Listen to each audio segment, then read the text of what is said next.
we all get to enjoy the innocence of Anthony Edwards right now. It's gonna change really soon because the expectations is gonna be there. Not only because it's play, but also because he talks. He called Melo out in the commercial. Yeah. Melo told him yesterday. What you told him yesterday, Melo? Don't keep my name out of commercial.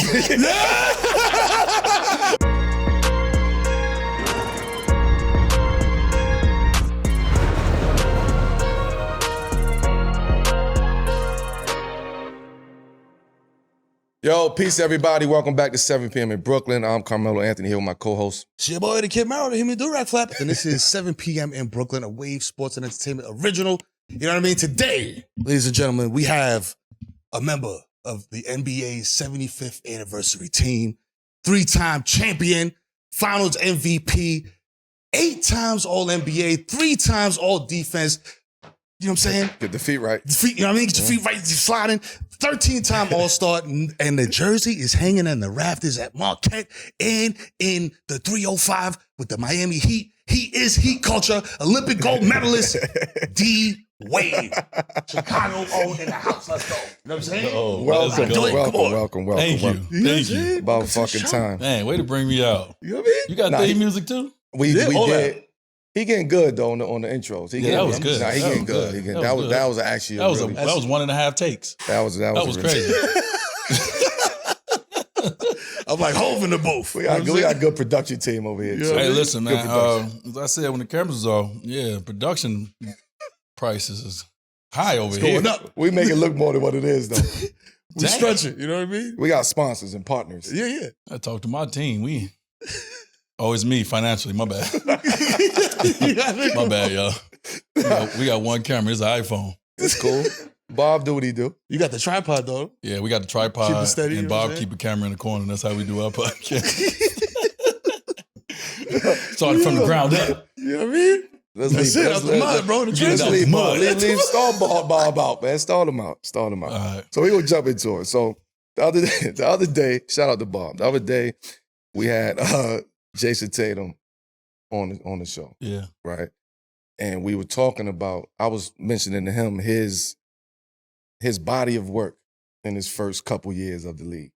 And it reminded me of your body of work in the first couple years in the league. Do you see that? Do you peep that and observe that and be like, damn, because it is a similar. I've never thought about that. It's a similar run. Express it. Explain it. Meaning, so young, coming into the league, you experiencing so now playoffs. Yesterday you said I was old. You old as shit now, I'm saying. But back you were young back then. Okay. Coming 21. In 03. Yeah. You still old. But back then that was young. Okay. Back then. So my point is, with Jayson Tatum and his accomplishments and his success in his first couple of years, and it took a while to get to that championship, but he got it young, quick. You got the success. He got the success, all of that young. And it reminded me of your success that you was building up in Miami, and then you get that quick 06 championship. Yeah. Like, do you see any similarities to that? Well, I mean, now that you put it that way, I guess from the standpoint of, having success coming in right away. Yes. Right? Like most young guys, because of the team they get drafted to is maybe not as good. Mm-hmm. It takes them a while, right, before they have that success. So from that standpoint, now the difference between me and JT, and I was talking to my guys about this, is he's only 26 and he's had the pressure of winning it. Mm-hmm. They've been talking about this the last couple of years because of all the success, right? Mm-hmm. True. But I never faced that. Mm-hmm. I won mine so fast, I didn't even give people a chance to even start talking about what I couldn't do because they didn't expect me to even do it. Yeah. And so that's, I see that's the difference. But the success that we both very early on as young guys, I can see that. That you reached that at an early age. Yeah. Like that, not an early age, but like young in your career. 24. That's young in your career. Yeah. That's 3 years into the league. Yeah. You know what I'm saying? Yeah. On my rookie deal. We're gonna throw right. that. He's in his 4th, 5th year, 6 years, some shit like that. Like he like 7 in, ain't he? Some shit. He's been in the Eastern Conference Finals like 6 times. It just seemed like, that's my point. It seems like he's been around for so long. That's the comparison. Yeah. In 06, it felt like you was around for a long time before 03. Okay. So that's just my observation and perspective on it. Looking back now, being able to look and have insight on your career and see it differently early on. Because when we was playing, we didn't see shit like that. I never looked at it like that. Me neither. I mean, I guess like playing with Shaq early, right? Like we on TV all the time. He right? said the same shit. Yeah, we playing every TV game we on, right? And so you see someone so much that you probably feel like I had more experience or, I was a little older or whatever the case may be in my career because we were on TV all the time. Yeah. And then now we in commercials, we on magazines. Like when Shaq came, it was a whole different spotlight, right? And, obviously with JT going to Boston, we know what that franchise mean to sports. And then winning right away, been to conference at a young age. We've seen him for so long. Yeah. It seemed like he'd been around 15 years. Yeah. So I get that. Here, man. He's been out here for a minute. So speaking of Shaq, man, he recently told Draymond that when y'all was teammates on the Heat, he had to be like, yo. Shaq, he says a wild shit. He was doing, this big diesel. You know what I'm saying? He cussed me out. He's like, he's like, he had to tell you. He's like, yo, take the keys, nigga. Like, yo, come on. You want to be the man? You know what I'm saying? He gave you that I Cyrus of remember speech. the moment. He tried to use a little reverse psychology on me. I was averaging like 28 at the time anyway. Like, yeah, I was hooping. This was This was 06 in the finals. 06. Okay. Against Dallas. We were down down okay. 0-2. And, Shaq is not playing up to Shaq standards. He wasn't dominating at the time. Yeah, he wasn't the most dominant at that time. Those first two games. And he just used a little reverse psychology on us, talking about, I'm getting triple team. He in there yelling like he getting triple team. I went back and watched the film. He wasn't. But, what he did to me is he just kind of put it on me. Like when he first came, we sat down and talked about me getting to that Kobe and that Penny level as the guards that he played with, right? Like we know what Penny was when he first came in before the injury. I mean, we'd never seen nothing like it. And then what Cole was, is, and became, right? So he wanted me to get to that level and he knew I had the potential. So he put a little fire under me, you know what I mean? He kind of was like, yo, this is your time. Like, I got 3. What you gonna do? Yeah. Type of energy. But it released me. Shaq once he did that, he was like pretty much saying like, if you don't do it, we ain't winning. I'm hooping now. To that point, and this is where I was going at when I said it's a slight comparison in my eyes. After your 06 championship, you was a different person. Yeah. You was a different player, you was a different person. Your swag was different. Your conversation was different. And the way that you approached the game was different. And the way that you approached players was different. I'm sitting here with JT and I'm telling him the same thing. I said, yo, this reminds me of D.Wade. Prior to that championship, D.Wade trying to figure it out. Who I'm going to be, my personality, how I'm going to fit in, what's my purpose over here. Yep. When you win, you realize, I'm here. This shit I went and got this. I'm trying to tell JT, I need a little bit of, I need you to, I need you to come back this year. Where it's like, I fuck all of y'all. You get what I'm saying? And I said that to him because that's how you came back. Yeah. In 07. I mean, injuries, whatever, but you came back like that. Even when you came back in 08 for the Olympics. Oh, I knew I was him. Right. So this is what I'm trying to get my guy. I sat over here and told him, yo, I need a couple more fuck yous to the. That's not JT. He sat there and said the same. That's not shit. JT. He said, man, that ain't my personality. No, that's not him. So am I wrong for asking that? I'm not wrong for asking that. Right. So does that make y'all feel like? Yes, we want that. We want him to walk around a little bit with that. We actually like somebody who got a little cockiness to him, a little edge, a little ego. Is it necessary though? Like, is it? It ain't. I mean, obviously he's successful. He don't need it. But like Kobe had it, right? We like that. We like that Kobe was a little cocky. Yeah. You know what I'm saying? But Kobe had it all along. I'm saying you got it once you won that chip. Yeah, I got it after 06. And you switch. And you got it so early in your career, that switch. I'm telling him, I need you to come back this year. And the motherfuckers that you playing against should feel the fact that I am who I am. Not, I got JT. Well, I mean, this is his challenge now, right? This is the challenge. He's worked so hard, and they've taken a beating publicly about what they couldn't do, and then now they've done it. And he only get 2 months to celebrate that. Yep. Because now it's about to be a whole different beast about what he can't do. Yes. Right? And so now he got to get so greedy.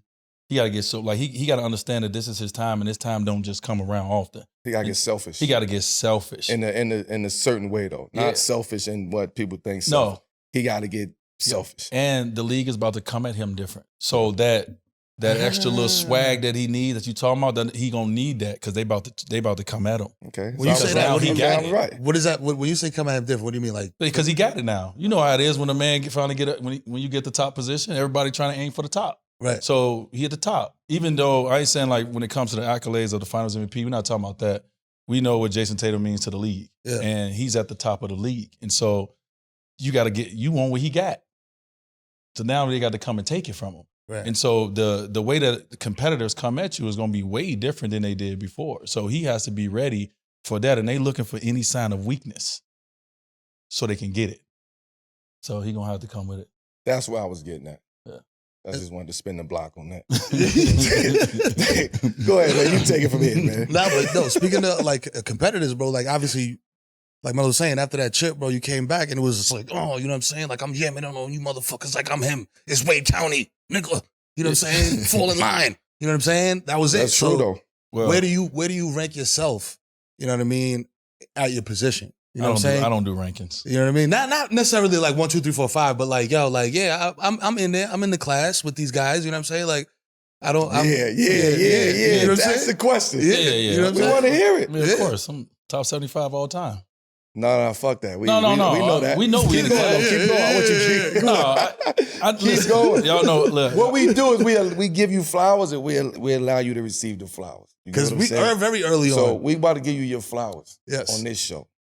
Right? Yeah, my guy. I always give you your flowers. Oh, We're going to really? give you your flowers live on 7 Oh, my on 7 God. p.m. All day. in Vegas. Come on, 7 p.m. somebody. in Vegas. So wait, You know what I'm saying? you want to talk about? What you want to talk about? Yeah, I want you to answer the man question. Where do you rank yourself there, brother? You know what I'm saying? Because Melo said in an earlier episode, a lot of people sleep on D.Wade, man. Yeah, He yeah. was a cold motherfucker, man. At the 2-guard position, he was in that top tier. He's the best rebounded 2-guard ever. ever. Let's just say that. I get that He's out the the way. best shot blocker at the 2-guard position ever. That's shit that they don't talk about. I would say Melo. He ain't gonna say it. Melo broke down my game better than anybody has ever broken down my game right here on 7 p.m. Me and my guys watched it, and I had to run it back because I was like, no one has ever really. They don't understand my game, right? Like you don't know what I did. Right. I did so many different things, and I played so many different roles, and so that's one of the reasons why I'm not the greatest shooter of all time. I'm not the greatest this, but I was great at so many different things. And Melo talked about it. Then I learned how to be great at being a role player. Then I learned how to be, and so I learned how to be great at all these things. And no one knows how to really break down my game.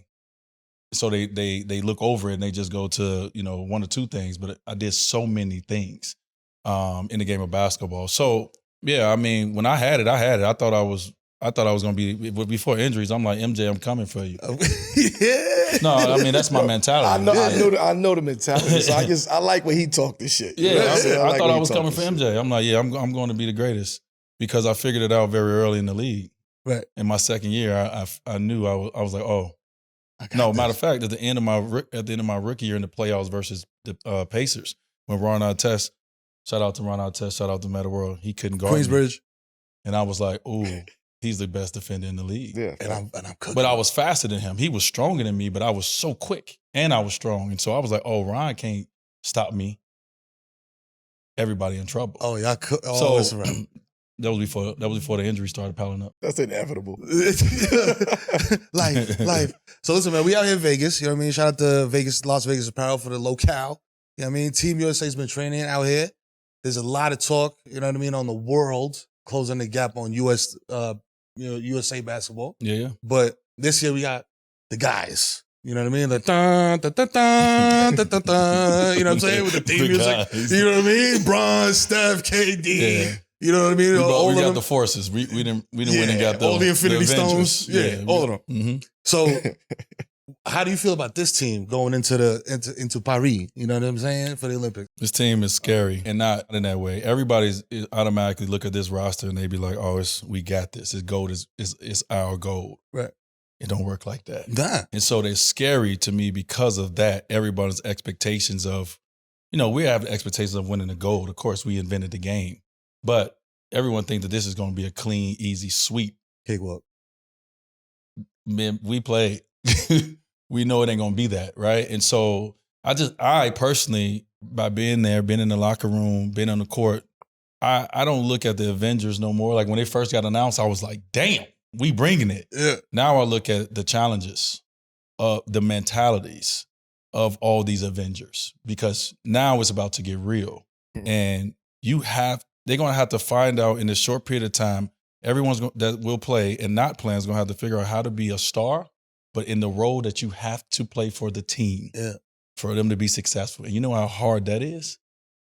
And so I'm looking at, as we sit and we talk, as we pull Anthony Edwards to the side and we talking to him about the role he should take on this team, right? Everybody got to figure out very what specific. Yes. It was very specific what we told him. Very specific. What attitude are you bringing to this team that is going to allow you individually to stand out? Yeah. You know what I mean? Obviously do what you need to do for the team and to help win, but it's not easy at all. And so the challenges of a roster like this, you know, is there. But I mean, of course, man, we have some of the greatest players that ever touched the basketball, and it's amazing to see. I love looking at the videos of them walking into the practice gym. I see Bron, I see Steph, I see KD, like, and the list goes on and on. I'm like, damn, it's a squad. That's a squad.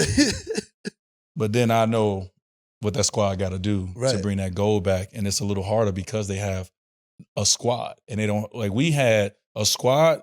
But we had the right amount of role players at the same time with Michael Redd and Tayshaun Prince and so forth and so on, right? $8 and 12. Yeah, and so, you know, you have these role players, like even like a Derek White coming in, amazing addition to the USA team. So, I look at it that way a little bit. Who do you see out there, like another team, like another country or whatever, that's like, damn. They stepped it up. Canada? Yeah. Canada. Yeah. Canada. Canada.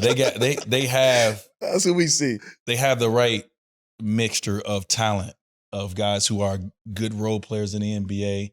The Olympics is about certain guys who are C players, quote unquote, in the NBA. They become A+ players in the Olympics, right? When they play for their country, they play for their respective teams, and they understand roles. They understand sacrifice, right? A little bit. But they don't have the powers that we have. They don't have the talent overall. But Canada, they got 7 dudes that's in the NBA rotation roster. Like MVP conversations. Like, they're going to be there.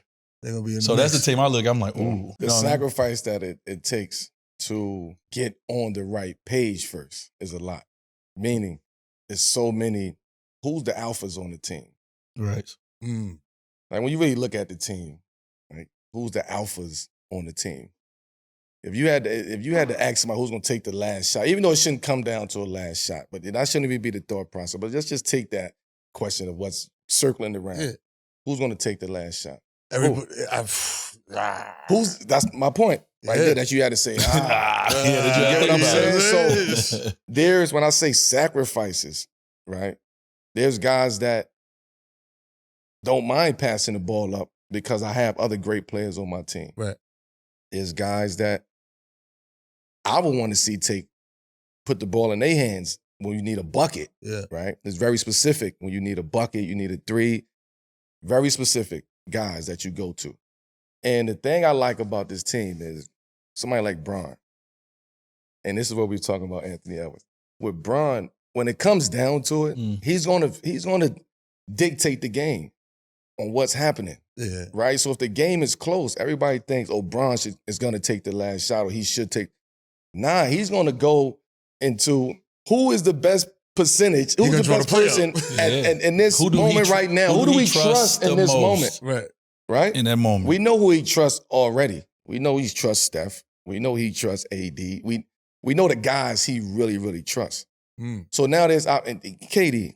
And now he got an opportunity, as young guys on the team got an opportunity to go stand next to Bron to gain that trust. So when crunch time comes, which it will come, you will be ready to step right there and he feel confident enough to throw you that ball because he know you got a chance to hit the shot and he know you want this shot. Right. It's a difference. See, that's the different part of the game that I don't, he don't get that credit for it. Like, right. He's observing the game as it's going on. He's like, he's hot right now. He wants to rock. He know what's the score? What we need a bucket? Okay, we need a 3. All right, cool. Yeah, we going to Steph. Right. He knows how many shots. You know how many shots you missed in a row. That's a fact. He know the next shot that you need to get back on track. If I need a bucket, I know there's 2 guys I'm going to on this team that's going to give me a bucket. Right here, no, this guy's mind is insane. I'm going to get him alive to get him going. Yeah, I'm going to run this play for him to get this curl, to get him to his strong hand because he's missed his last 3. He need this. So that's what I mean by sacrifices, right? And you got to be willing to accept that. And there's some guys who, listen, they ain't going to play. You got to be willing to accept that too. Yeah. Some guys who gonna play a little bit and get pulled right out. You gotta accept that too. So to your point, what we talked about is like being a star, being great in the role that you're given, which made us come together as a team. I got a question for you. So knowing what you know now, obviously, go back to 2004 when you didn't play. What would you do differently now? He got me. Or tell a guy that's in your position to do now because you know what it takes. Yeah, I know what it takes. It's different for me because we were promised something. You get what I'm saying? In 2004, we were promised. We wasn't on the team. People forget that. We wasn't on the team. They already had their team. Guys was backing out the Olympics in 2004. They called us to say, hey, we need the young guys. Right. Come fill this team in, come fill these spots in. You guys gonna play. We played in Jacksonville. We played on the tour, the exhibition games in every city, every country that we went to. We was bringing us back every single game. Down 8, we come in, the young gunners is coming in. Was doing their thing. Yeah. Right? Yeah. We get to the Olympics now, and it's just like people, they just forget about it. Ooh.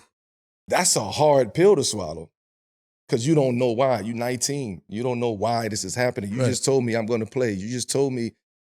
And then now my competitive spirit kicks in. I'm looking at who's in front of me. Like, why you bring me here? If you know what I mean? If you're not going to play. But I didn't understand what it meant to just be a part of the team. Right. I'm looking at, shit, you call me on this team, or you call me to come contribute on this team, and I'm looking at the niggas that's in front of me? Oh, man. Come on, champ. And then what made it worse was we lost to Puerto Rico. Oof. Ooh. Shout out to my Bodies, but Ooh. So when you talk about the mindset, the mentality, it was like, yeah, I was tight that we lost that game. But it was a part of me that was like, our folks is over here. Like, they in the crowd with the banjos and shit. They doing all type of shit in there when they beat us. You remember that? I do. But okay, but what would you tell Cayenne in that situation? In the same situation you in, what would you tell Cayenne? In that situation, this shit is hard as fuck to get on this team. Don't fuck it up. Yeah. Do what you have to do to be a part of this team. Because in 4 more years. If you have to be 12th man, throwing your time. In 4 more years, you're going to get another chance at it. You're going to get another chance. You might get another chance in the World Cup in 2 years. Right. Yeah. But it's all about roles. That's what I'm saying, be the best player in that role. And that's something that I didn't understand that. So you be the best player in that role. If that's USA team need role player. It needs somebody who's going to be cool on the bench, not playing. And we didn't know that. So this is what you asked me what I would tell him. Yeah. That's what I would tell him. Okay. So it's not a team of Avengers every time. Right. It's the team that they put together that fits the best. Right. So sometimes it ain't about putting the best scorer out there or the best. It's about who fits. Who play well with D.Wade? Do D.Wade play well with this group of 5 right here? Right. Maybe not. But you know what he gonna do? He accepted his role and said, fuck it, coming off the bench. He asked to come off the bench. And 12, I asked to come off the bench because I already knew what to expect. So I'm telling young kids today, you don't know what to expect. All that ego and shit, that shit go out the window when you put that USA on your chest. It's different.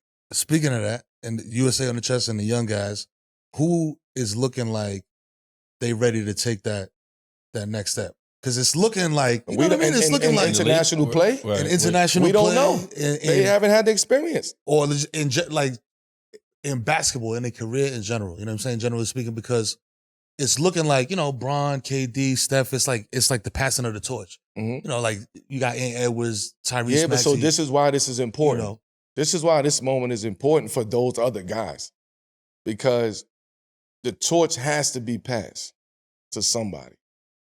So do what you got to do. If you got a chance to go get the torch, go get the torch. I mean, obviously they betting on Anthony Edwards. Because I was going to say, but as competitors, as NBA players, we don't give that torch easily to nobody. No. But that's what I'm saying. Like a guy like Ant, he's going to get it. He's first to the mic right now. Right. You know what I'm saying? Like and Shea is the same because he's in it. So I have a debate. I have a comeback to that. My comeback to that is he's the first one. He's the closest thing there. Why not JT? He won. He's successful. You get what I'm saying? Oh, well, I mean, if you're talking, okay, I thought you were talking about younger. JT, I'm sorry. JT 26. He was considered 22. that. I thought he was something what I was thinking about the Shea, the Anthony Edwards, like. I think you put JT in that. I would put so it's a weird situation. It's a weird position where you put him at. You know what I mean? Because he's young. Devin Booker is young. Yeah. You're right. They not even at their prime yet. You're right. They are like 25, 26. Yeah. One thing you do know is coming out of, and why I said he's up next when I thought we were talking about younger. He is, though. He is, just to agree. When you come out of the Olympics, we all have, just go look at the stats the next season of players that come out of the Olympics. Look at their next season and watch how their careers have went this way, right? Mm-hmm. Right. And so this is a jump start to playing with you around the best that's ever played this game, and you get to see everything they do, how they prepare themselves, right? How they work. We always heard about how Kobe worked. We never seen it because he played with the Lakers and he was in Denver and I was in Miami. Yeah. But now we get to see it every day. And so you come back with a whole different mentality because now you know the guy you chasing, you know how much he working. Right. So he's going to have an advantage over guys to start the season off because of the mentality and also the competition that he gets to face every day. Guys are working out with their trainers. He's going against Bron, Steph, KD, so forth and the world. So that's why I said, young fella, he has the jump start to go ahead and get it. I wasn't disagreeing with you. I was just asking, but why not? You're right. Great question. Great question. Well, I think Ant is the closest one to that, though. I think it's because he's the most vocal. His aura. Yeah, like he'll tell you himself. Thank you. This is what I'm trying to say. Yeah. And the reason why we put Ant there is because of his aura. His mentality. And you want JT to have that aura. I want if JT had that aura, it's over. Oh, no, it's over. League is on and off the court. It's over. Down. Yeah. But that's not JT. Right. So that's just my point. That was my point I was making. I get what you're saying. Yeah, no, I mean, to me, it's always been him because of that.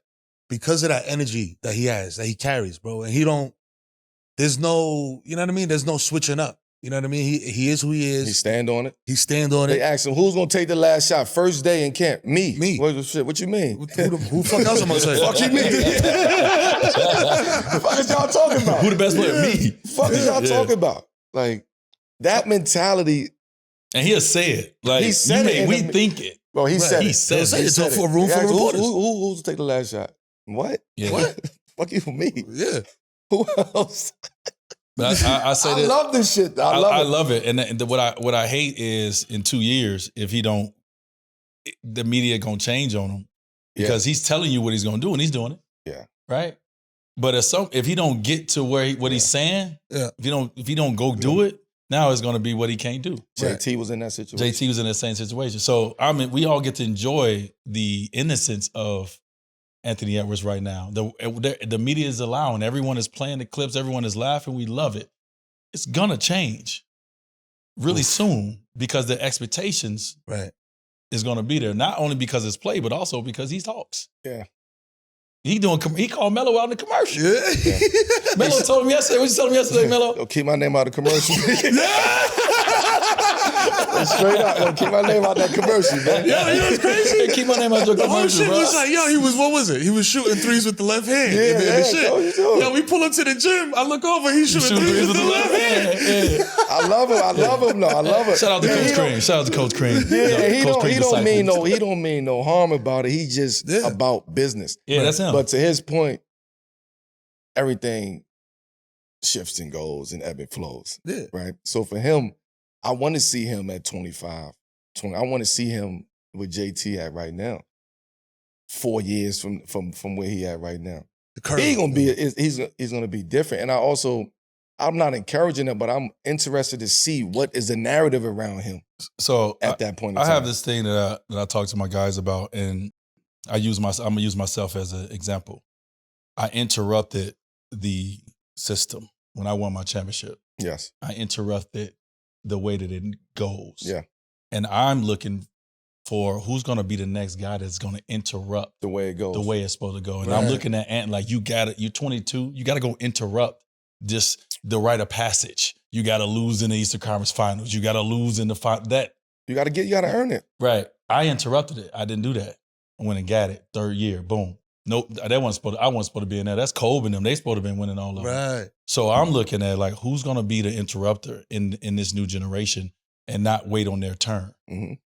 That's ill. You know what I mean? And I know JT is young. Like JT is 26, and so he should be in that conversation. But like you said, we feel like he's been around so long and we've seen him so long, we don't put him there. But I mean, from a younger guy, younger than even JT, who's going to come in and interrupt this thing? Is Luka like 24, right? I don't know how old Luka is. I really don't. I don't know how old Luka is. Luka might be old as hell, man. He's 37. I love Luka, man, but I don't know how old Luka is, man. He's moving different. We're going to get into the 7 p.m. moment, but the last question about the Team USA stuff, a lot of people talk about the roster, how they fit together. How important is the coach, you know what I'm saying, and the coaching staff in that situation? Because you got a lot of, you know what I mean? Like, yeah. Like, it all works getting together. guys to buy in and be like, yo, fam, you the guy on your team. Yeah. But on this team, you just got to get offensive rebounds. Man, it's key. I always say Coach K was the perfect coach for us. He had the right temperament. He had the right toughness. He had the right pressure on the team. And ultimately, the coach got to check his ego as well. Like, it's a lot of egos that got to be checked at the door. Right. But also, as Coach K told us, but I need you to bring it too, because that's what make you who you are. So the coaches, they're going to have to check their egos, because it's going to be moments where it's going to get testy. It's going to be moments where fingers want to point, right? And so your leader at that point is going to be very important, especially when you got a group of guys on the court that are used to being him and they can't be him and they frustrated. You are the one that got to figure all this out. And so it's going to be very important what Steve Kerr and Eric Spoelstra and Ty Lue and that coaching staff, how they handle that team. That's a fact. Yeah, so it works all the way. It's all united. It's everyone that in this short period of time, that what they're going for. You got 6 weeks. Yo. You can't coach like the Warriors. Yeah. You got to coach like put some shit in for USA basketball for 6 weeks. Like, and how they all gonna fit into this? You may not be in this 5 that with this type of shit that we gonna run. Right. I might need you for this one situation. The coach is important. I'm interested in seeing who he throw out there, like to open the game up. It's interesting. I want to see who closed the game. Right. Yeah, but I'm saying like the fact that because Steve Kerr plays a lot of games, you know, he play a lot of mind, like Pop, like Phil. So like the greats. You know, they play a lot of fucking mind. Like the greats. So I'm interested to see, do he put Braun at the point? Right? Do you play Halliburton at the point? Like who you put at that position? Which big you gonna play? With what unit you gonna play? Right? Because we got to get to the end of the game. Yeah, for sure. Yeah. We know who closing the game. Like, let's not even, we ain't got to go through that part. And there's no disrespect to anybody else on the team. But we know who closing the game. It might be 1, right. 2. Maybe I'm looking for who that one variable. You know what I'm saying? Like, maybe I'm looking for that. That's what I mean. Yeah, that's going to be important. Yeah. Right? Because that's going to be the one who the trust is gaining from that 1 or 2 people. Yeah. So it's interesting to see who he play at as the center. Right? Or do he match up accordingly to who he playing against? You can do that with that team if you wanted to. I don't suggest that because ain't nobody else doing that. They hooping, they playing the same way. They running their shit. I don't think we should play all of those mind games with people, but I think we are. I could be wrong though. Do Joel come off? Yeah, that's why I ain't a coach. I don't need to have a He said it's the coach, and that's just one component of it. Yeah. Rotations is the crazy. coach is important in when to call a timeout, when to Man, sub. what? Like it's so like the coach has assistant so coaches. many Yeah. responsibilities. You know what I'm saying? And it's gonna be Salute to interesting. him. Bad coach can blow the whole shit up. blow it all up. I'm just asking questions, y'all. This passion fruit is good as hell. Not a bad coach. The wrong coach for the talent for the roster. Go fuck shit up. There you go. Can fuck shit up. There you go. You gotta get the person That's why and match that with the So talent. he got the, you know what I mean? Yeah. You know how to Clean that up a little bit. Paintbrush Get that with the joint Swiffer, a little nigga. Like, yo. We good over here. Yeah, how about that? We good. Yeah. So all that, you know what I'm saying, brings us to this moment, the 7 p.m. moment, you know what I mean? A turning point in D-Wade's career. You know what I mean? And, you know, being named to the 75th anniversary, you know what I'm saying, like team in a league that is old as fuck. You know what I'm saying? Has had a lot of players, you know what I mean, come through and leave their mark. Yeah. What was, you know what I mean? So give me some memories of that night. You know what I mean? Because we heard Champ over here, you know what I mean? There's 5,500 players that ever play in the game. In the history. You know what I'm saying? Around those numbers in 75 years, just to give you feel me? the perspective on it. So that was the moment. For both of y'all, you know what I'm saying? Because y'all are, like, you know, same class, you know what I mean? Came up together. That moment was different. Like, I didn't even know how that moment really was going to hit, even when we got named to the team. But the moment when we walked in the room and you actually saw Kareem, you actually saw Jerry West, Magic, and the list goes on and on. It was like, oh, Oscar. You're like, oh, I'm on this team. Like, these are the goats of the goats of the game. Like, I played double dribble, and you know what I'm saying? like they were on double dribble. So double dribble. That 75 nod, I think for me, I remember being young, and I remember watching the 50th anniversary team. I remember being a kid watching that All-Star game, and to think 25 years went by from that moment, and they picked 25 players, and it wasn't 25 new players. Because Bob McAdoo, who didn't get picked, had to get on the next team. Right. Mm-hmm. And so forth and so on. And so when you think about the odds of that, I came in the back door in the NBA. Like, Melo, you ain't know me, right? Until Marquette, maybe my last year. You never heard of me growing up. I went on the AU circuit. I ain't hear about. Let me see. I hear about. You ain't hear about. No, I'm just No, fucking. you're right. Like most guys, you hear about them. You see you could see their journey. So for me, knowing the way I came into the league and how I had to fight, kick, scratch to get into this joint, Prop 48, all the things I dealt with. They don't know Prop 48. Prop 48. They don't know what that is today. Yeah, no, there ain't no more Prop 48. I had to sit out my freshman year in school, right? So Prop 48, the injuries, everything I dealt with, I had knee surgery. My meniscus was taken out before I even got to the league. I was bone on bone early. And so to know what I dealt with and to then be on that stage with that team, man, ain't nobody say nothing to me. Yeah. No, you can't. Yeah. Not about basketball. Nah. So what is like so from that night? Is there anybody, because you had said George Gervin came up to you and was like, yo. I seen all the bucket getters. Right. That came before me. But who was somebody that came up to you? That was, for me personally, that was different.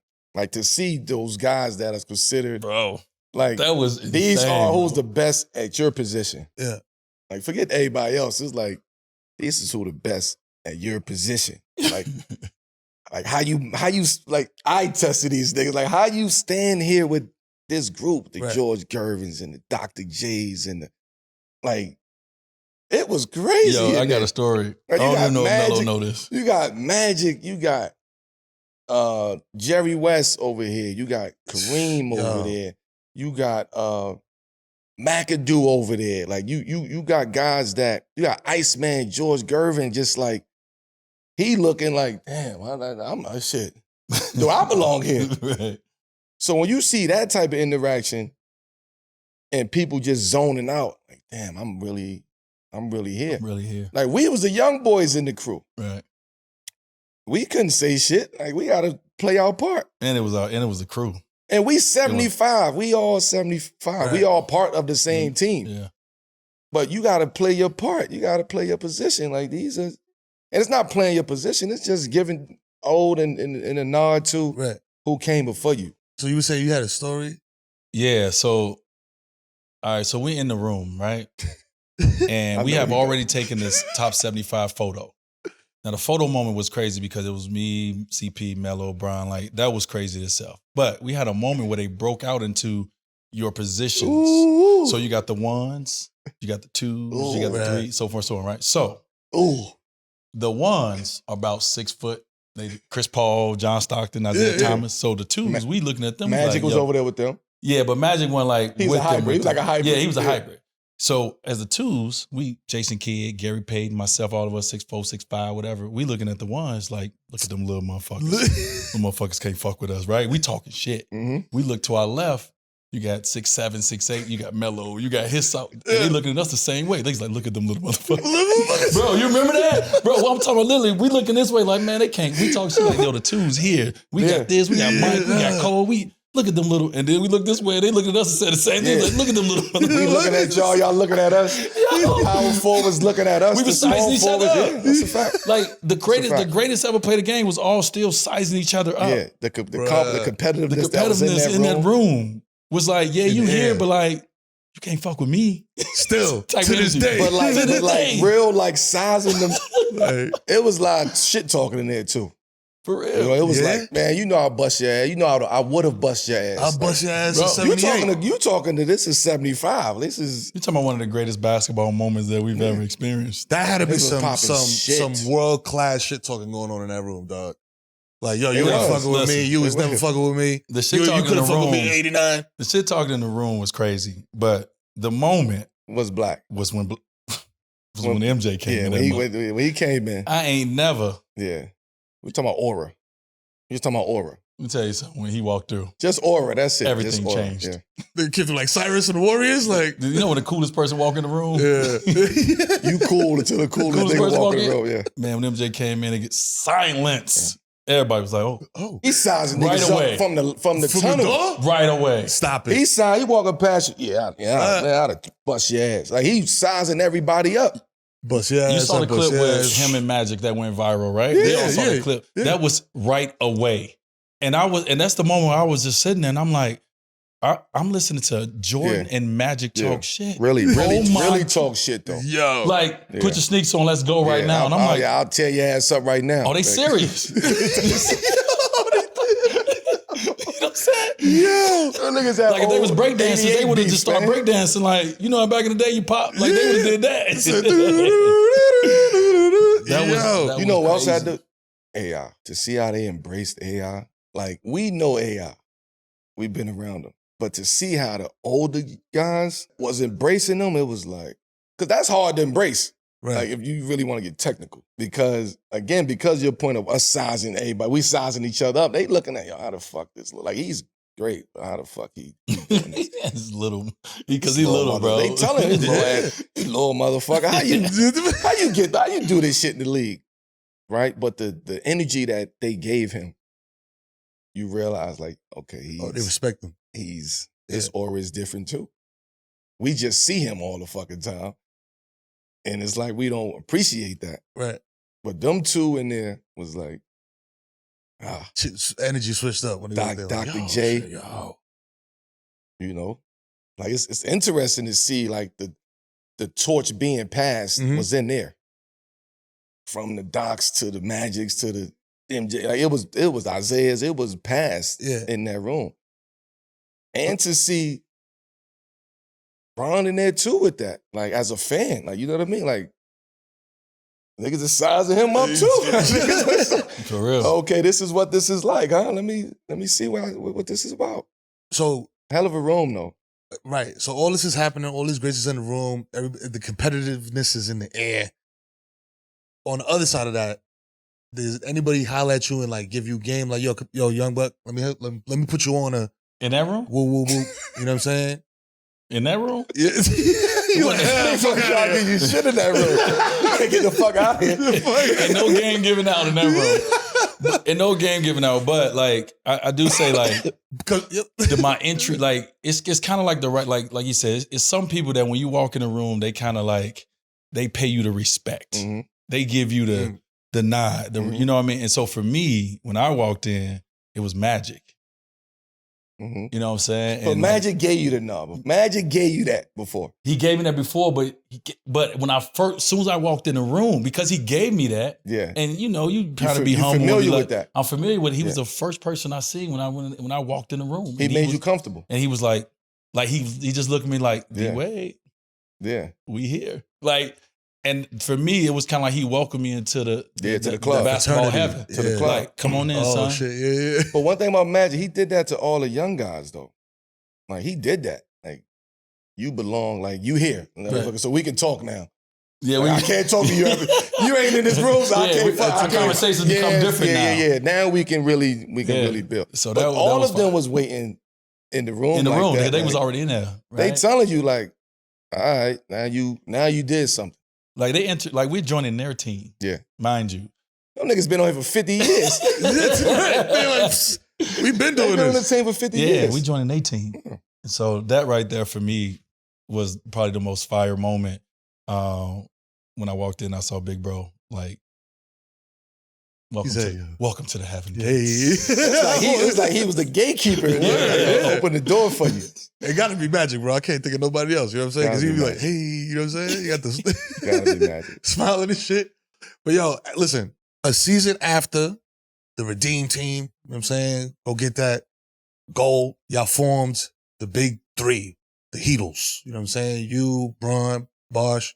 And a lot of people talk about, you know, the sacrifice that you made so that the team could be successful and work, you know, with Bron. And you know what I'm saying? Like, do you think that, as we were talking about earlier, people talk about that enough? Where it's like, yo, listen, man, like this is Wade County, bro, but he did the Derek Jeter shit, and he, you know what I mean? When A-Rod came through, they made it work. You know what I'm saying? Like, you know what I mean? Like when people talk about you in particular, you had to manipulate this because it's your team.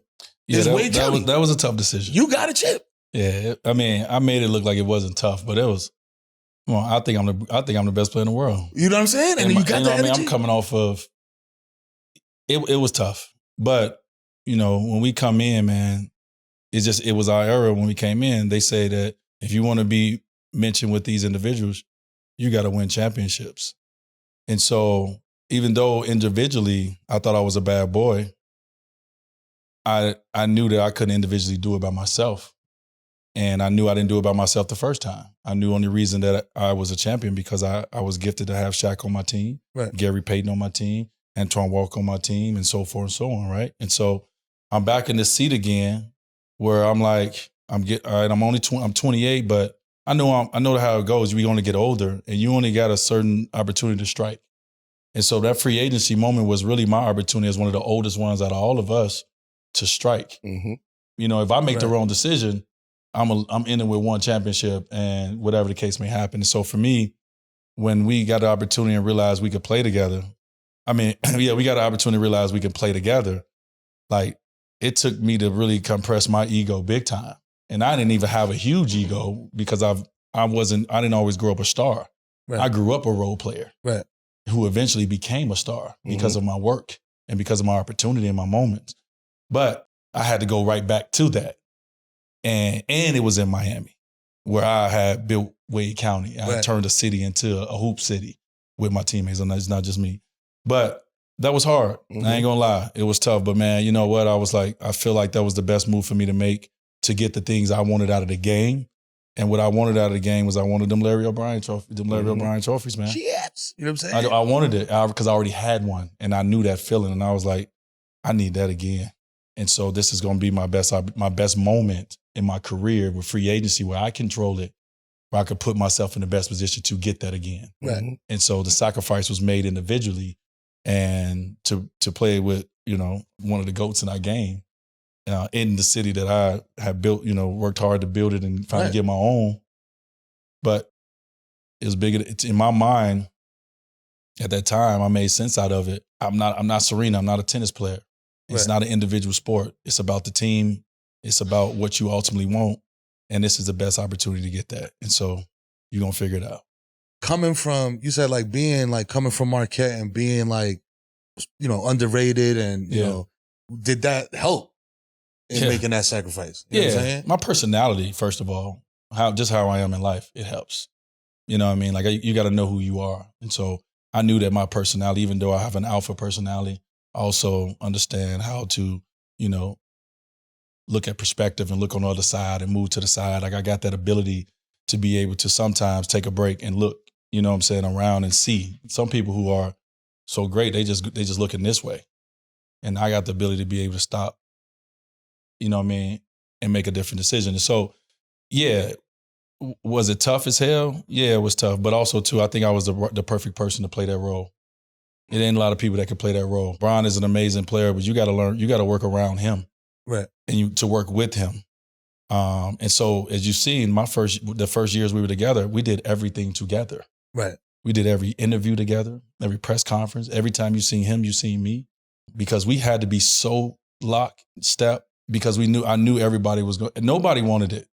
My team didn't want it. My family didn't want it. They were pissed. Bron team didn't want it. No one wanted that to happen. The game of basketball didn't want it to happen. So I made sure I linked myself with Bron even more because I knew we had to be so tight, right, or it was going to be a failure, and we didn't want to. And I didn't want to be a part of that. And so there we go. We got it. Man, back then, man, playing with Bron, is there any way in your mind that you thought, yo, this guy's still going to be playing in 2024? He's still going to be hooping.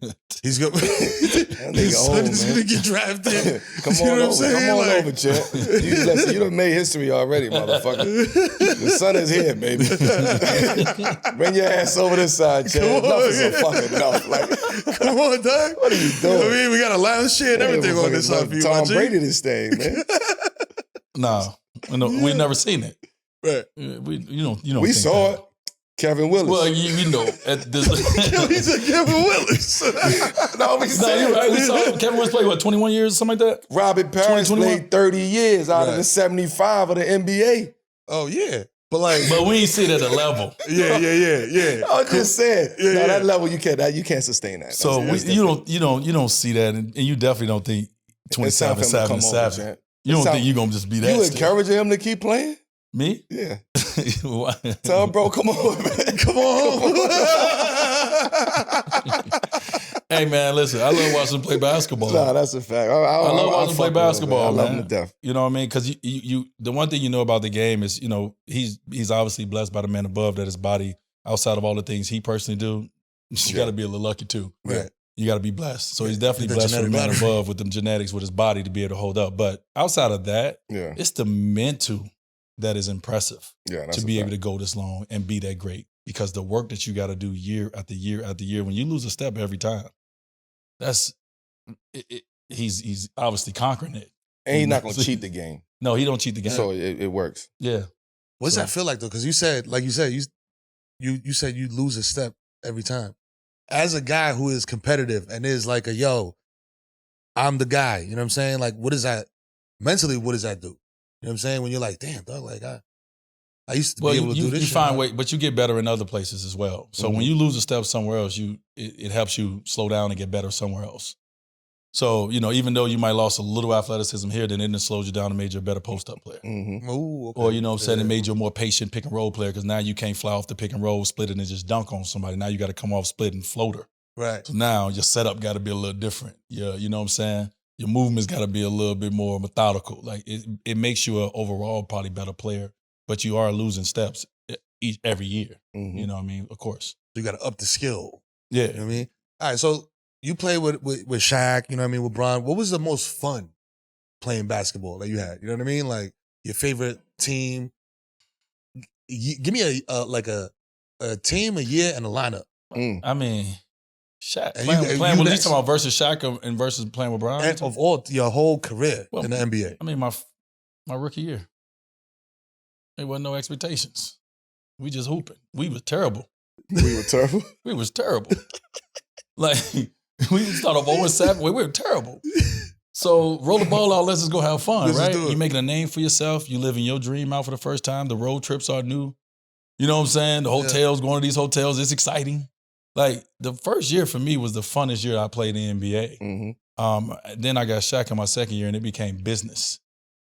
Quickly, you got to win now. Like it changed everything for me. I didn't get like 5 years to be a young guy. Oh, I had to go get right to it right away. So my first year when it was Lamar Odom, Karan Butler, Barry Grant, Eddie Jones, and we made a run to be in the playoffs and all that. Like, yeah, we just out here having fun. I'm trying things. I'm like, let me see if I can do this.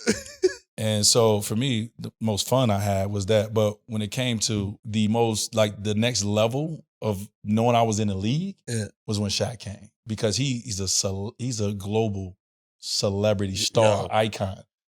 Those travels was different. That getting in at 3 a.m. with thousands of people outside the hotel was different. You know what I mean? Like how we moved was different. And so that's when I was like, oh, I'm in the league. This motherfucker movie star. Yeah.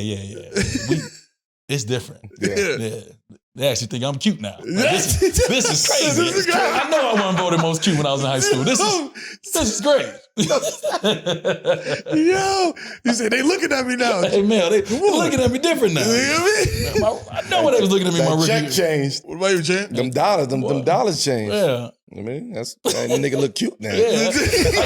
I got on 50 most beautiful people, and I was like, what's that? Beautiful. They ain't never called me. He said you got a beautiful post game. I was, hey, right place, right time, baby. Appreciate you, big fella. Sitting next to Shaq Diesel. Can you talk about, people talk about heat culture, man. Heat culture. Yeah. Heat culture is what Melo talked about on the show when he said that I ain't talked to him. He didn't. In the shoot around. That's heat culture. You should, as a friend, you should explain that to me, what heat culture is. I was going through it in real time. You should have hit me the night before. Like, this is heat culture. Okay? Let me put you on. This is what's going on. I'm going to see you guys. Send me a link to it. Normally you come to shoot around, the other team is off the court. So I don't think I have to explain anything. Normally they're off the court. I walk in. I've never seen nothing like this in my life. I walk in. We walk into the because we're going to come in right on time. If our time is at 10, we come in at 10 o'clock. So we walk in and AI and Melo, I mean, not AI, Melo and them and Kenny Martin and all them, they in there with do-rags on, chains. Like, it looked like they went from Privé, opium, right to shoot around. I've never seen it. Now, mind you, we coming in, shirt tucked in, ankle braces on, tape, like military, like. They in that mud shooting shots from the other side, from the bleachers. I'm like, what is going on in here? So I ain't giving him no eye contact. Because Raul's pissed. You're guilty by association. I'm guilty. Listen, I'm tying my shoes up extra tight. And Mel like, D.Wade. I'm like, not right now, Mel. Can't do it. I can't look up. You're going to get me in trouble. Because you acting a damn fool. Yeah. But, so yeah, I remember that. That was heat culture right there, champ. I hit Mel soon shoot around was over. Like, bro, that ain't me. That ain't like that. That ain't like that. That's heat culture. So as we say Miami come out, they're like, yo, kick the ball one more time. You make the rookies go kick the ball and make the rookies go get it out the stand. Like, oh, one more kick. Bro, they understand. I've never seen nothing like that before. Kick the ball into the stands is nuts. Shoot around. Bro, they got chains on. Shoot around. They got blown white tees on. Hey, ain't no different Nuggets gear. Half-court shots and all that for money. What the fuck? They sick over there. Bro, we sick. They are sick on the sideline. Yo. I remember that. Y'all in there lined up. Hey, military. Bro, knee military. pads on and all that shit. No games played. Niggas have knee pads on, yeah. Stop it. No, we're serious. Niggas about to get after it and shoot around. No, heat culture is intensity. It's intense. Yeah, that's a fact. It's structured. You follow the rules. I mean, when I play, I don't know what's going on now. Right. I don't know what's going on. But you follow the rules and you don't break code. Pat Riley don't play that. Nah. That's a militant mindset. We had street. In there, this guy's in there. Our coach always try to figure out what's going on. He might be fired after we wake up from shoot around and practice and shit. He might be gone. We don't know. You know what? We gonna have fun with it. We in Miami. We about to play Miami. You know what I'm saying? We about to play the Miami. Heat. It's lit. Yeah, that was crazy, bro. We probably was. Coming from Liv. Bro, they came straight somewhere. They came straight from the club. Ain't no way. They were dressed like that in the morning. You don't wake up and get dressed like that. Yeah. Champagne on the shirt. Yo, Yo. Oh, man. That's crazy. Kicking the ball is nuts, my G. Come on. Yo, That's light, though. I don't like, that's light. That was light. Back then, it was. Yeah. You for did the that. This shit's rookies, going viral. that was right. For the record, I never kicked the ball for nobody because maybe wanted, but I never did it. Because I never wanted a nigga to make me go get the ball as a rookie. So I never really did it to rookies, like as far as like, do this and go get me that. And nah, because I ain't want nobody giving me shit like that. Right. You know what I'm saying? So I know the feeling. But then it got a point in time where let it be a couple rookies who was just feeling themselves. That bitch is going to the jerseys in the rafters. You gotta go get it. You ever hit it? And if you take it too long, we might leave you. The bus gonna leave. The bus leave you. Bus leaving in 4 minutes. Oh shit! But there wasn't a room for that in Heat practice.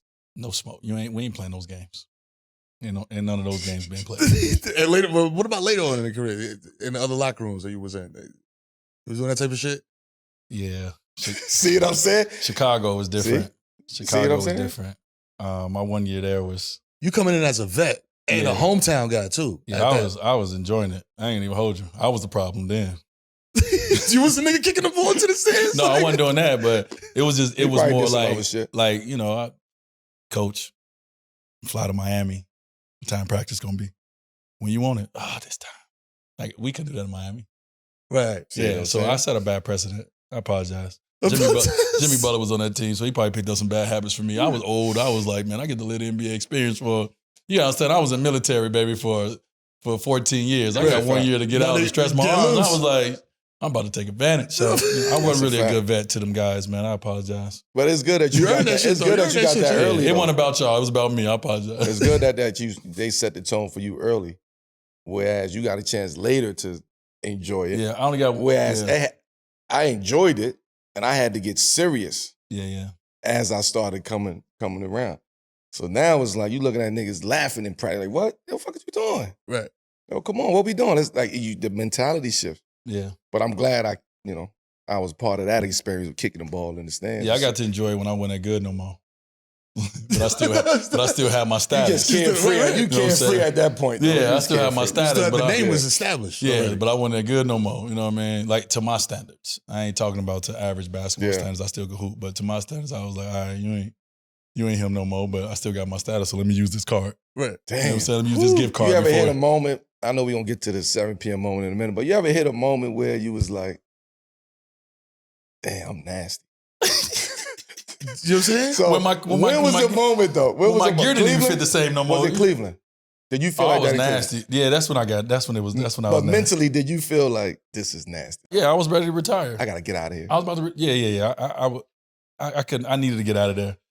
I thought the year before in Chicago, I had a pretty decent year. Like, I was still, 19 a game, almost like. But it was fun. It was fun. You know what I mean? You was fresh out of Miami. Cleveland was a whole different beast, bro. It was a lot going on. It was a lot going on before I got there. And I, obviously coming there as Bron's guy, I got thrown into the shit, you know what I'm saying? And I wasn't, it was another year. I lost a lot. Once you get 34, 35, 36, you lose, your steps is a lot, a lot bigger that you lose. And so once I got there, you could even look at my hair when it was so nasty. I was just, the jersey didn't even feel right. Listen, we talk about a lot of bullshit jerseys on here. Oh, yeah. You got one of them. I hate when I see Cleveland jersey. Oh, it's nasty. That is top tier nasty work jersey, bro. That is nasty work. Nasty work jersey, bro. It's definitely one of the most nasty jerseys. You shouldn't even sign that one. But you see, I didn't even want number 3 in that jersey because I was like, nah. I mean, that's what made it even nasty. But I didn't want to put number 3. I was like, this ain't a good one. I don't even know what number that was. I wore my Olympic number. I wore 9.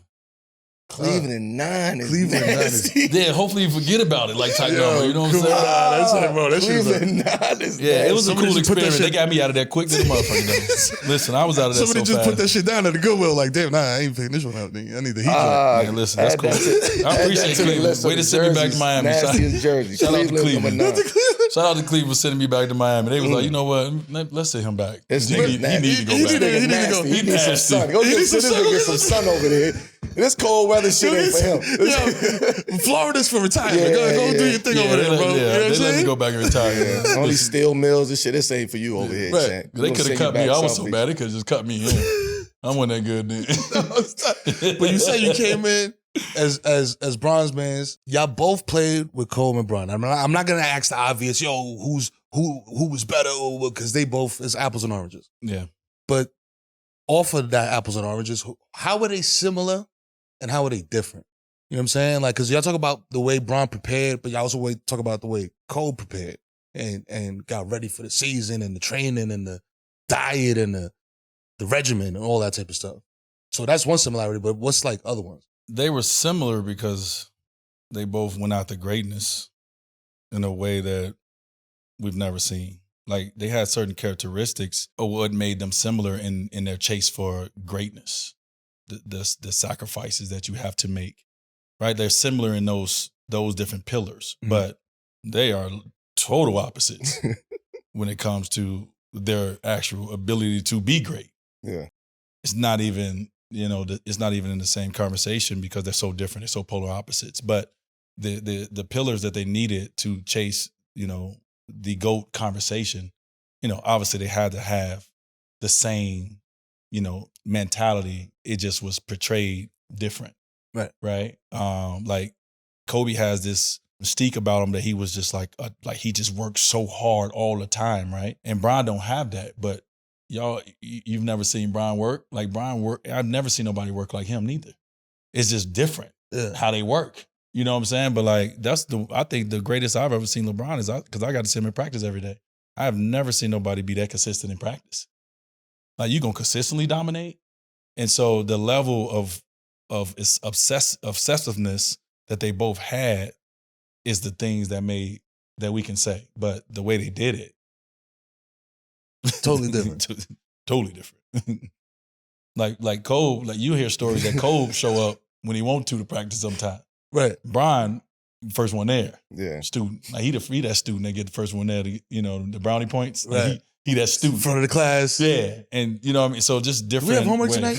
LeBrownie points. You can't beat him you better not beat him to the arena. He ain't playing those games. Shout out to two of the GOATs, you know what I'm saying?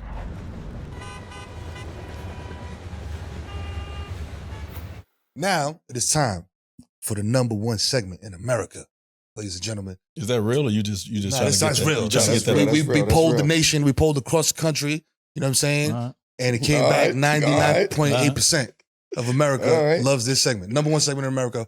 Fuck with it, fuck out of here with D.Wade. Fuck out of here. You know what I'm saying? Oh, yeah. You know what this is, you know what I mean? Yeah, we asked you a question. Melo weak ass. And it's like, yo. Fuck out of here. So, first off, we got Bengals quarterback Joe Burrow recently suggested a proposal for the league, this is the NFL. New. He said, if the NFL adds an 18th game to the schedule, there should be 2 bye weeks instead of 1. And one of the byes should be around week 13 for the league to have Pro Bowl festivities or to create something similar to NBA All-Star Weekend. Ooh. So now the question is this. Fuck with it or fuck out of here. Can the NFL create something that's as popping as All-Star Weekend by moving the Pro Bowl to the middle of the season? I'm fucking with it. Fuck with it? I'm actually fucking with it. Yeah. I'm fucking with that all the way. Yeah. I love that idea, actually, bro. that's don't even the try to be All-Star Weekend because y'all got your own shit going on over there. Like NFL Pro Bowl's lit. Entertainment is different, man. They really do that shit over there. Like they do it at a level like we be ready to leave our shit to go to NFL events. Yeah. You know what I mean? Like we never got a chance to experience Super Bowl, and it's a weekend. That's a worldwide event, bro. Like if they got it to where like people could really enjoy it, like a weekend for Pro Bowl and a weekend for, you know what I mean? Like for 2 bye weeks is big in the 18-week season. Yeah. It's needed. Physically it's needed. Mentally it's needed. That's what it is too. That mental break. Yeah.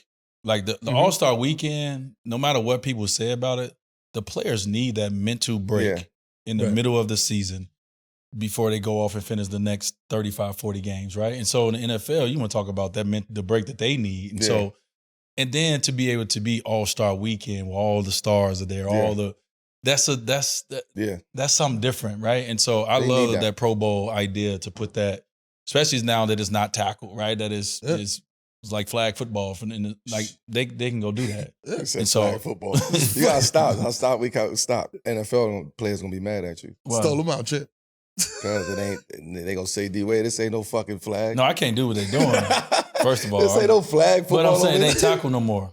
Like it's the game is not they can't hit and rap no more. Yeah, they're not doing that no more. And so, I ain't trying to disrespect nobody's sport, but I'm saying I'm fucking with it ain't helmet to helmet no more. Start me out. So I think that break when they're able to enjoy the game differently now because of the way they've made it, like like flag football. It's more enjoyable for the guys to go out there and just beat them right without helmets and stuff on. Right, so that break.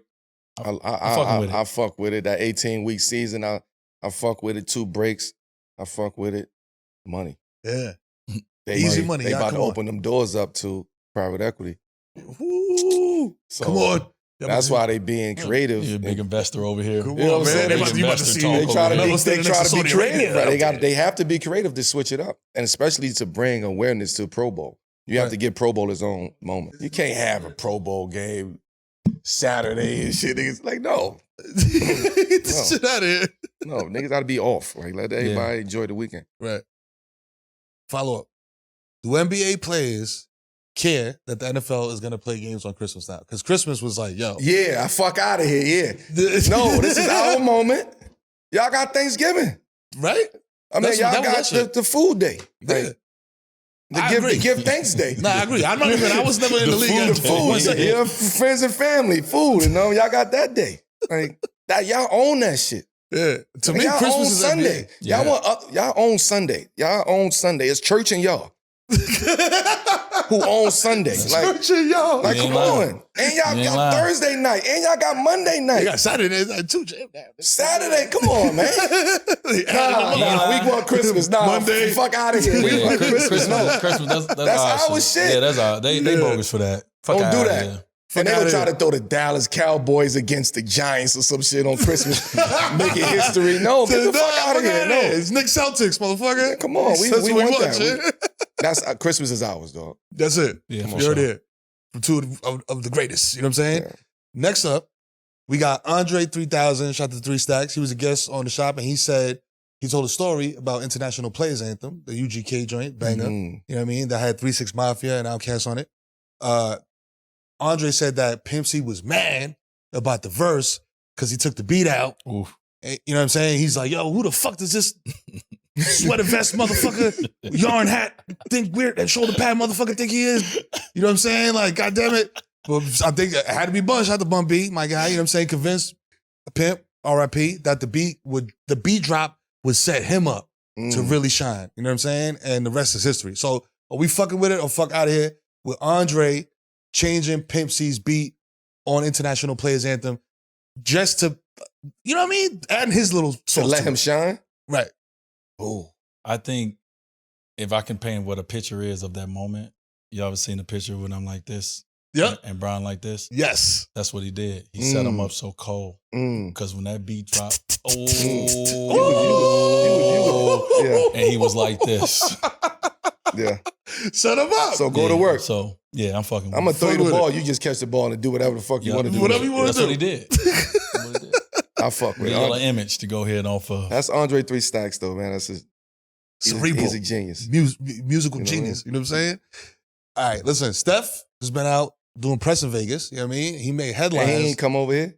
Yo, Steph, what's up? See? Damn. What's the fuck? I thought you had the air on it. You lucky we ain't got our sound machine. Yeah, word. The sound machine would have been going crazy right now. So he made headlines where he said he thinks his Warriors will be the last NBA dynasty because of how hard it is to keep teams together. So we just seen Clay go to, you know what I mean, the Mavs, and the apron is the new boogeyman for owners. You know what I'm saying? So are we fucking with it or fuck out of here? The days of NBA dynasties are over. Is this true or false? Fuck with it or fuck out of here? The apron is forever, the new boogeyman. Forever, ever. You gotta think about that. Yeah, because I understand what he's saying, right? The game have changed forever. Like, somebody's gonna make $1 billion from the game of basketball, right? It changes everything. So, but things come back. Yeah. It's like fashion. It's a cycle. Right. It's a cycle. And so, I don't know if it'll be in our lifetime or not, but I think I'm gonna say fuck out of here. Ooh. Fuck out of here. There will be dynasties. I think it will be dynasties, but I understand what Steph is saying for sure. I don't know if we're going to see it, but it's a cycle. And the game of basketball ain't going nowhere. So one day. A Golden State dynasty? Like for the amount of time that they had it and been together and built it, that's a 8-10 year run? Yeah. Y'all gonna see us in the finals. That's a 10-year run? Yeah, I mean it's hard. They won four rings and about that. I mean, that's tough. But come on. You're gonna see it again. It just ain't gonna look like theirs, but like we've had multiple dynasties. It's just gonna keep coming back around. It's just gonna be a little bit more time in between. Bro, we had multiple dynasties, but it was like one and then the next and then the next. You get what I'm saying? It was turns. Right. It was Detroit. Longer. You had Philly before, you know what I mean? You got Detroit, then Boston and Lakers. There's only a couple dynasties. Yeah. Chicago. Some people got one here, one there. Right. San Antonio. Lakers got 5. Boston. In that time. I mean, it's Golden so many State. It's so many different dynasties. So I don't think we're gonna see a 10+ year run like that. With the same guys. Yeah. That's impossible to do. And keep the same core for 10 years. Yeah. And if you're going to break it down like that, then no. But like a dynasty, you can get a dynasty. No, you can build a dynasty. You can build a dynasty. 4-year run.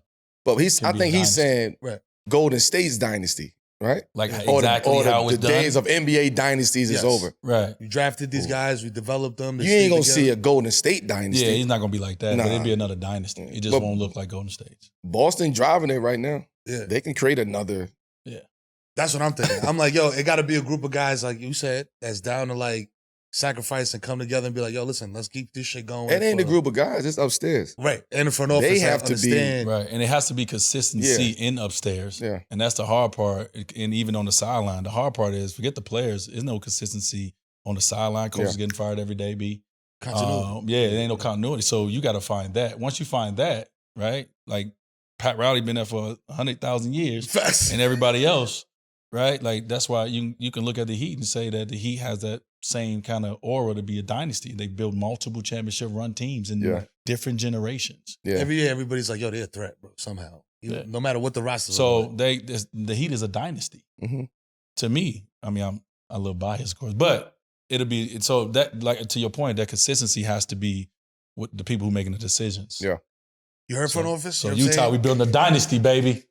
And that's 10 years. I mean, I don't want to keep saying 10 years. I think it's around that time, but that dynasty that they created out there is a long time, Jay. Yeah, that's special. You know what I'm saying? And it came out of nowhere, too. Right. So it's like. It just kind of hit us like, yeah, we ain't see it coming. Bro. We'll see a dynasty. We're going to see a couple dynasties. Hopefully. But dynasty is hard, though. I'm thinking as I'm saying this shit, like, dynasty is hard. Winning one is hard, dog. You know a dynasty, though, like, it's hard to create that. And stay in the mix. Like, yo, you're going to see us in the conference finals or the finals every year. If you look at every team in the NBA and you look at them as a what-if dynasty.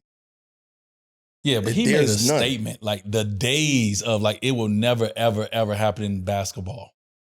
Like, it's going to happen in basketball again. It just ain't about to happen next year. But it will happen in basketball again. Like, the game is not going anywhere. It won't happen in the next 20 years. Well, I'm not the I'm just saying that's my observation. Because when you really think about dynasties, that means you got to have longevity in what you're doing. So that means you got to create a dynasty now. In 10 years, you got to have sustain Somebody that. Could be creating a dynasty right now. And that's why I said Boston is driving that right now. So Boston's driving that, but you said like the Warriors, people didn't see the Warriors coming. What do you mean by that? Like, well, no one's seen Steph Curry coming. Yeah. Right. Like no one, like we knew, like I mean, even as hoopers, I mean, anybody could say, yeah, I knew. No, you didn't know. Like you played against Steph and you was like, oh, he can hoop. Mm-hmm. Like you knew how talented he was, but obviously he was hurt a lot, right? Yeah. We didn't see the Steph Curry, Mount Rushmore conversation coming. Mm-hmm. Right. No one saw that. And so we didn't see Golden State's dynasty being built. Because you didn't see it, and he's become one of the greatest players. But you didn't see it, and like, you didn't think, oh, Draymond gonna be the one. You weren't thinking that, right? So when Steph became Steph, and the whole game changed because of what he brought to the game. Now, it changed everything. Yeah. So we don't know who's gonna become that in the game. That's gonna create a dynasty because of who they are. The dynasty was created because of who Steph Curry is. Right. right? Like not just his ability to shoot, his ability to be as selfless as he is. His Lead the ability team and all yeah, that. like he to be who he is, like he's very selfless in everything. He's very giving to his teammates. Normally at that level, people ain't that selfless, right? Yeah. So we don't know if it's gonna be another Steph Curry that's gonna come out of nowhere and we ain't see it coming. So Dynasty's Dynasty's hard, bro. Yeah, it's hard. It's hard. Everybody ain't able. This is the first time ever on this show where I'm like, fuck out of here. But then when you think about it, I'm like, damn. So you want to circle or? Yeah. You don't want to pick. You want to, do you like me, yes or no? You want to circle or. You know, or. Yes. Whatever. You got one of them letters? You got one of them letters? When you was young, you didn't want to break their heart. You was like, let me go with the or. Yeah. Let me go with the or. This is the first time that I'm playing in the gray area, champ. This is the gray area answer right here. Like, I don't. This is unlike you. I don't know who you are. Who are you? I'm not a gray area guy, but. Well, first of all, I'm just happy that I got the call to come and sit down on 7 p.m. You know, we had to come to Vegas I ain't gonna to say get I this felt the way. motherfucker. You feel me? I ain't gonna say I felt the way because I ain't that sensitive, but you know, I was wondering. I was checking my emails and my phone. Nah, it just was like, I'm gonna keep it a buck with you before we close. You know what I'm saying? It was just like, damn, I know my nigga is gonna. Whenever I call him, we good. Like, and you feel the same way. But it's like, when do I call him? Like, am I calling this nigga too much to do shit? Is he calling me too much to do this shit? Like, you start thinking like that. Like, I don't want you to always feel like, yo, then Melo calling like, nah, nigga, like, you know when I call, it means I need you or come over and vice versa. So that's how I was feeling. Like, I just saw this nigga, man. I just did it in his shit. Yeah. I just saw him over here. And I'm sure you probably be feeling the same way. Like, for sure. See the law? That was this right here. Yo, before we get out of here, is there anything that you want to ask Melo that you never, you know what I'm saying? This is 7 p.m. in Brooklyn. You know what I'm saying? Not Wade County over here. Go ahead. Yeah, I had Melo on my podcast for about 3 hours. Just fucking I asked him, first of all, great pod, bro. Thank you, man. Appreciate you, man. We did a good job on yours too, though. Great episode. Man, that's tough. This is my brother. Like, I don't know I can ask him anything anytime, so you didn't put me on the spot. My brain ain't that's what Bronx niggas do. Bronx niggas put you on the spot. I ain't see that. That ain't probably nowhere. All right, so let me get one question. I don't even ask if you smoke. Like, yo, hit this shit. So, because we on 7 p.m., ooh. I asked you the question about 7 p.m. What is, Melo, in your perfect universe, what does 7 p.m. become? What is this platform, this media platform, this content platform? What does it become? That's a good question. Well, you know, I do this. No, you don't. You know what I'm saying? You prepare yourself for the Olympics too. Yeah, I do this. I get you. I see what's going on. Yeah. I would say this platform is about zigging when everybody zag, right? And being authentic, like to yourself and who you are, not trying to go outside the box and be anything else. Creating a team of people around us that can really produce it at a high level, but we also can build a company together. We can build a media platform together where we support young men, young women, people that want to be in the industry, people that want to learn the game. This is what that hub is about. Also, the way I differentiate this from everybody else is we give flowers. Like it ain't, I done took darts my whole life. Still take darts. I done took darts. Like, big facts. It's been times where I done posted Ali pictures with the darts. Like that's, you know what I'm saying? Like it's, you know that. So because of that, I know what that felt like as an athlete. So when you sit there in that chair, you shouldn't have to feel like that. You should be very comfortable in my living room, right? Mm-hmm. Not everybody get a chance to sit there because we can't have that conversation. It'll be forced. It won't be organic to who we are as people, as men. So my thing is like, I want to build this up. 7 p.m. I want this. We on tour. I want this global. This ain't no podcast. This is a talk show. You get what I'm saying? With a conversation in the living room. And I think for me, because I differentiate from a podcast to a talk show, it's a lot different. It allowed me to go different ways than an actual podcast can go. So hopefully I answered your question. It did. Just to give a little props to Mel, man, before we get off this. I think seeing Mel on 7 p.m. has allowed for everybody to see what his close, friends see. Everybody don't get a chance and have not gotten a chance to really get the essence of Carmelo Anthony, right? Because by design. Yeah, by design. And a picture was painted very early in his publicity life, and people have stuck to that. But 7 p.m. allows for your personality to shine at the highest of high, at the top tier level. Appreciate and that. Also too, your mind. I always tell people, like, some of my best conversations I have is when me and Mel sit down and we got multiple bottles of wine and we just talking. The knowledge in my brother is next level. And so I'm glad that this platform allows you to showcase who you are, because the world needs to experience one of the coolest motherfuckers there is. Listen, and to that point, like we gonna wrap it, but I didn't want to do it at first. Cause it's like, what the fuck they want to hear? Like, they don't want to hear about me. Like, first of all, you motherfuckers ain't fuck with me anyway. Like, you want to get technical with this shit, y'all motherfuckers they ain't fuck with me when I was playing. Like, I had to go get it. I had to earn every single thing. So, no, I don't want to talk to y'all motherfuckers. I don't want to give y'all information and tell stories. And nah, only way I'll do it is if I'm able to be who I am and everybody see what they saw on the Redeem Team documentary. Like, that's me every single day. Since I was a kid to now, same shit. So I wanted to create that environment. But yeah, niggas ain't fuck with me. Like, I don't want to sit here and like, I ain't modest about it. Y'all ain't fuck with me. But I'm here now. Yeah, motherfucker. And that is a wrap. 7 p.m. in Brooklyn.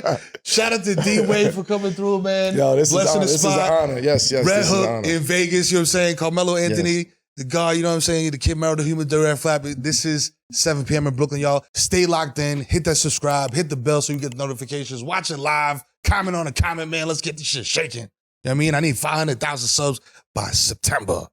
Oh, you say July this time. You know what I'm saying? I said 500. We got the 200. I said 200 by June. I hit 200 that. By June, fuck July. You know what I'm saying? You did say that. You did say that. You know what I mean? But yeah, you said that. You know what it is, man. Stay locked in. Peace.